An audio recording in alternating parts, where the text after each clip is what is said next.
All right, guys. As you can see, the dog building is all disassembled.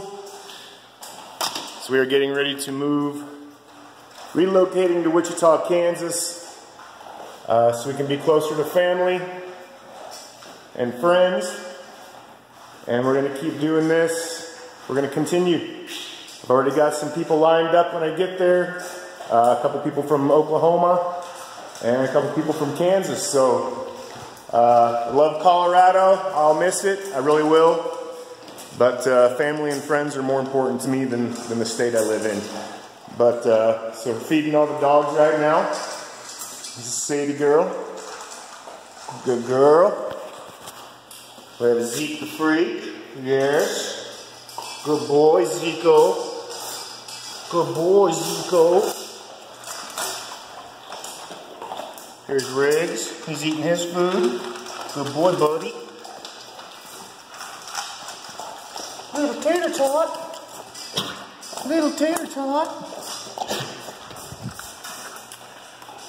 So feeding all the dogs. One thing I did want to bring up, just from doing that right there, I just thought about, I hear a lot of trainers saying that if your dog's growling at you when they're eating or they're resource guarding their food, then just ignore it.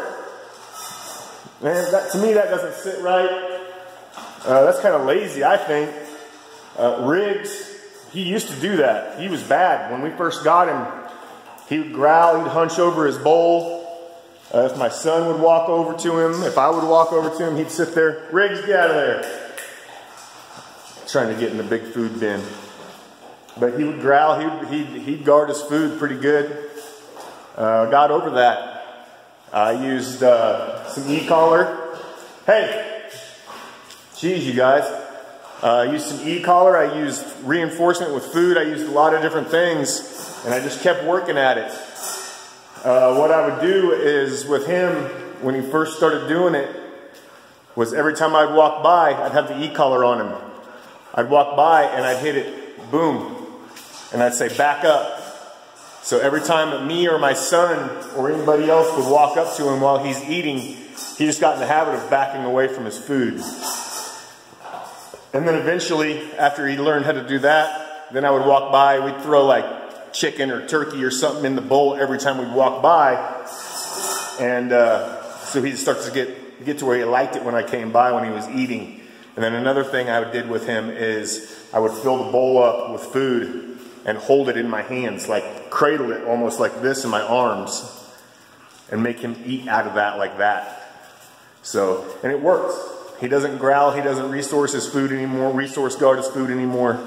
And so I hear a lot of trainers now saying, we don't need to worry about that. Just let them eat. Who cares if they growl? That doesn't sit right with me. My dogs should never be growling at me or anybody in my family. They shouldn't. So that's something I work on a lot with them.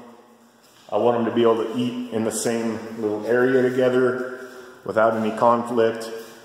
And everybody's happy. They're all happy. They're all looking forward to feeding time. And I don't have any fights with food around. So, and I can go in, I can touch them, I can pet them. I can do whatever I want. Stick my hand in the bowl if I want to. They're not going to do anything. So. But dog building, there's all the kennels. All piled up. All the stuff is pretty much ready to go. We will be leaving Monday or Tuesday. Tuesday we'll be leaving Colorado. So, but we'll make a video when we get back down there so I can show everybody the new dog building. It's huge. It's maybe twice as big as this one. And it's even got a guest house attached to it. So I can have clients come over, they can come hang out. If they come from a long ways away, heck, they can stay there. They can stay in the guest building and work with their dogs a little bit before they take them home. I'll have a better ability to use the guest house in the new place as kind of a home setting also to work with the dogs. Because right now I don't do a lot of bringing the dogs into my own house, because sometimes I got 3 or 4 dogs in here and I've got 4 dogs of my own and it's just too much. And this building allows me to be able to get away from it a little bit when I need a break. So, but gonna be cool. I'm even gonna have a big creek and a bass pond, so the dogs will be able to swim. I'll be able to teach dogs to swim. All kinds of new stuff I'll be able to do with the dogs. Really excited about it. Not as much land as I have here. I have 35 acres here. I think I will have 12 acres there, but that's still enough land to be able to go out and run the dogs and have some fun with them. So this will be the last video in this building, and Zeke Riggs, Sadie, and Tater Tot.